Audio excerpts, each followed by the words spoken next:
Voilà, victoire du Real 3-1. Je l'avais dit, je l'avais dit, je l'avais dit, je l'avais dit. Mais c'était sûr de toute façon, c'était sûr. Voilà, tout simplement. Voilà, le Real sort Manchester City aisément, on va dire. Et franchement, voilà, c'est clair. Et on va pas se mentir.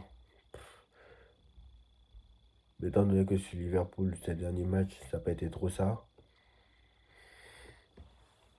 On va pas se mentir, c'est le Real qui va gagner la LDC encore cette année. Voilà, on va pas se mentir. Arrêtez de vous mentir à vous-même. Voilà. Ça sera encore eux, ils vont aller chercher la 16e, faut le dire. Très clairement, maintenant on va parler du match. Très clairement. Triplé de Mbappé. Voilà. Et Guardiola a laissé ses problèmes personnels entachés sur ses joueurs. Tout simplement. Le mec n'y arrive plus. On sent qu'il est fatigué, le mec. Et moi, j'ai toujours dit que Guardiola. Enfin, j'ai pas toujours dit parce que vous ne le savez pas, mais moi, je pense que Guardiola est sous-coté enfin, non, est surcoté par rapport aux autres. Par exemple, d'accord, c'est lui qui a le meilleur jeu parmi les grands entraîneurs de l'histoire. Je le conçois entre Ferguson, entre lui, Mourinho, Ancelotti, il y a qui d'autre? Mourinho, Ancelotti, lui, Ferguson, voilà. Entre ces quatre gros coachs, ça, entre guillemets, c'est lui qui a le plus beau jeu. Mais encore heureux que c'est lui qui a le plus beau jeu. Et puis Zidane, peut-être. Mais de toute façon, Zidane, lui, je ne compte pas dedans. Lui, c'est pareil. Donc, encore heureux que c'est lui qui a le plus beau jeu. Mais attendez, Mourinho, vous le sous-estimez, hein, je trouve, hein.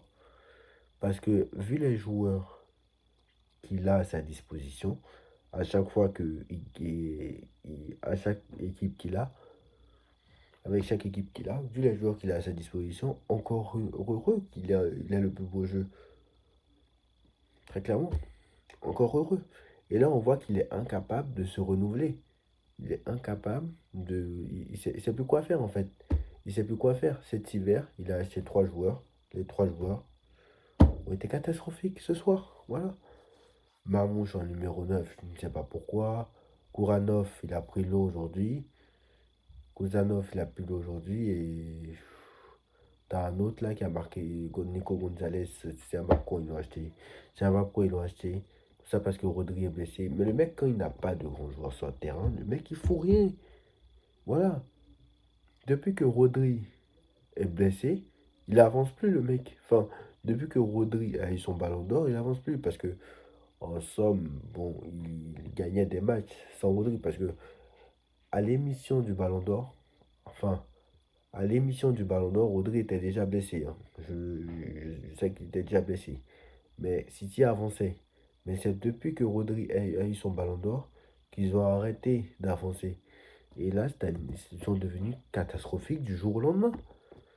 Ils sont devenus catastrophiques du jour au lendemain. Quand tu vois le premier but, mais attendez, Ruben Dias, c'est pas normal de se faire avoir dans le dos comme ça. Ça, c'est pas des joueurs qui, il y a 3 ans, faisaient ça. Il y a 2 ans, mais attendez, mais c'est tombé. Là, ce soir, pour le coup, là, je me suis dit, c'est sûr, c'est le Real qui va gagner 4-0 là, aujourd'hui. Ce n'est pas City qui gagnera 4-0. Vous vous rappelez, il y a 2 ans, où Real a pris 4-0 à l'Etihad. Là, ce soir, ça va peut-être me remettre en cause la victoire du Paris Saint-Germain, mais 4-2, mais en soi, ils sont devenus catastrophiques. Un Guardiola qui ne sait plus quoi faire. Le mec a fait entraîner ses problèmes personnels dans l'équipe. Alors, apparemment, je ne le savais pas, mais. Enfin, je ne savais pas. Je l'ai appris il y a quelques semaines, mais je n'ai jamais parlé en vidéo. Apparemment, il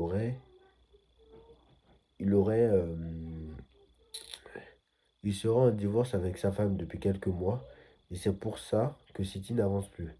Et apparemment, il aurait fait rentrer ses problèmes personnels dans l'équipe.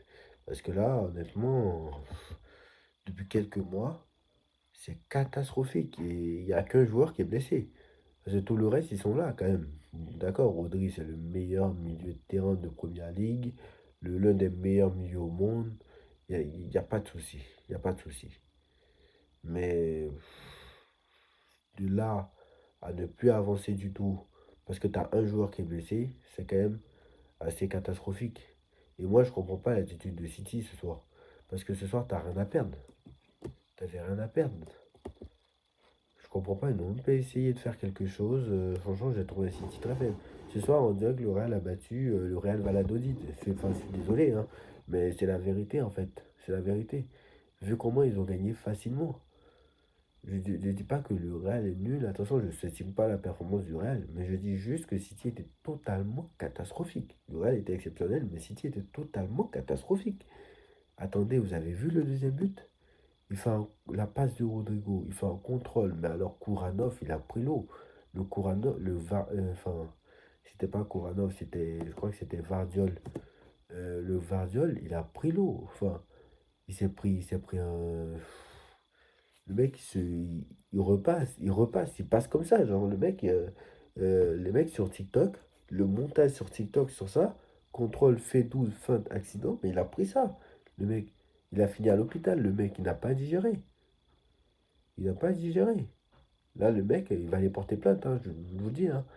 Il va aller porter plainte, je vous le dis. Très clairement, le mec, il n'a pas digéré. Il est passé comme ça. Honnêtement, il est passé comme ça, Vardiol. Une catastrophe. Une catastrophe. Et quand tu vois sur la célébration, tu vois, t'as Mbappé qui se moque de lui. Il dit, regardez lui là, il est parti là-bas, il est parti ici. Non mais attends, attendez, non mais depuis quand un des défenseurs de Guardiola fait ça? Mais c'est quasiment jamais arrivé. Voilà, ça m'a rappelé Messi, Messi, ce qu'il a fait sur Boateng en 2015. Ça m'a rappelé ça, en fait. Ça m'a rappelé ça. Et puis en 2015, je crois que c'est Guardiola qui était sur le banc du Bayern. Ça m'a rappelé Messi en 2015. Mais quand il fait son truc sur Boateng, mais ce soir, tu peux rien dire sur la performance du Real. Exceptionnel. Le Real passe et le Real. Voilà.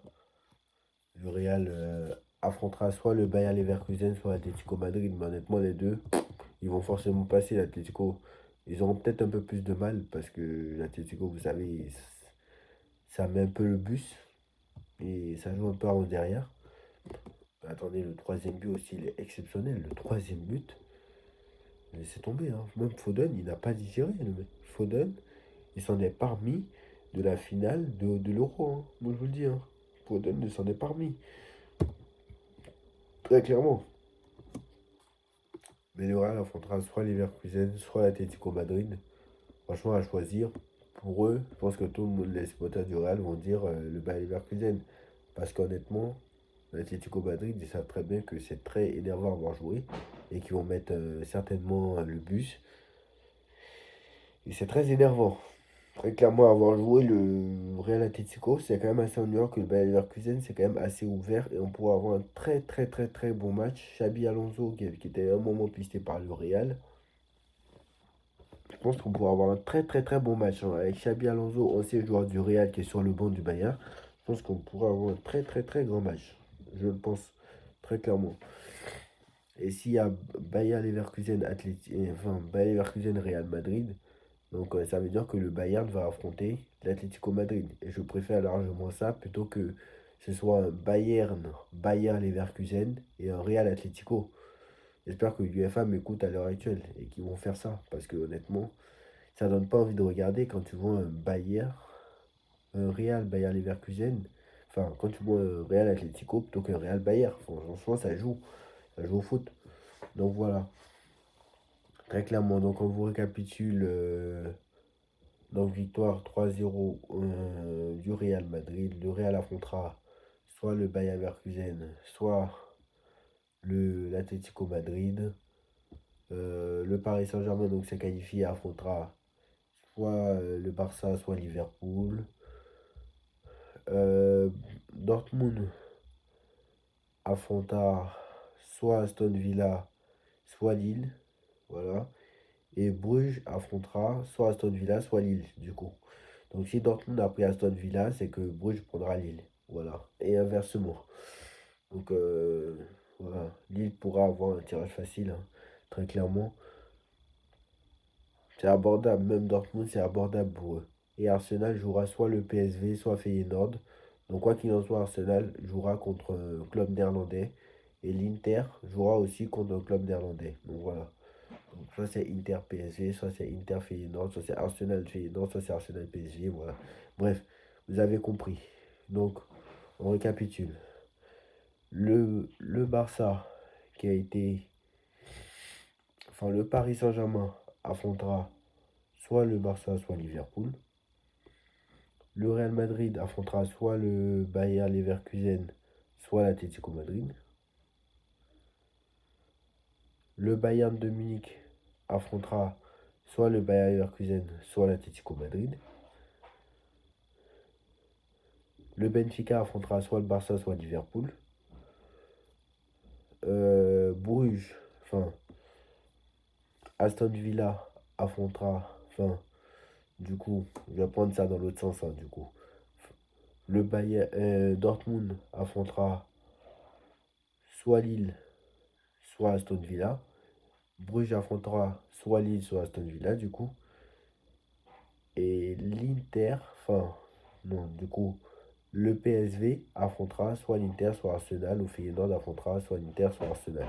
Donc voilà. Dites-moi en commentaire ce que vous en pensez. On like, on partage, on commente, on s'abonne et on se retrouve très vite pour une nouvelle vidéo, certainement demain pour réagir au tirage au sort. Tchuss.